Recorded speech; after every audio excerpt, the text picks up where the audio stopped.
ng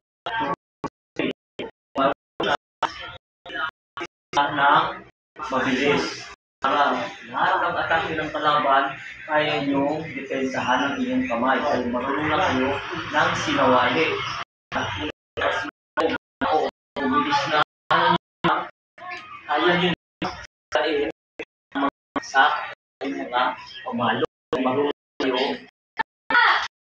sinawali. Ang sinawali ay napakaraming bit. Kaya ito ang dapat unang pag-aralan na estudyante o na nag-aaral.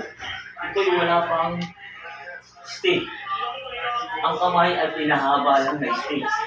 So dapat mag-isahin mo sa kamay at saka hawakan yung stick para matuto na ang bilis. So ito po ang kailangan mabilis. Step. Bilis.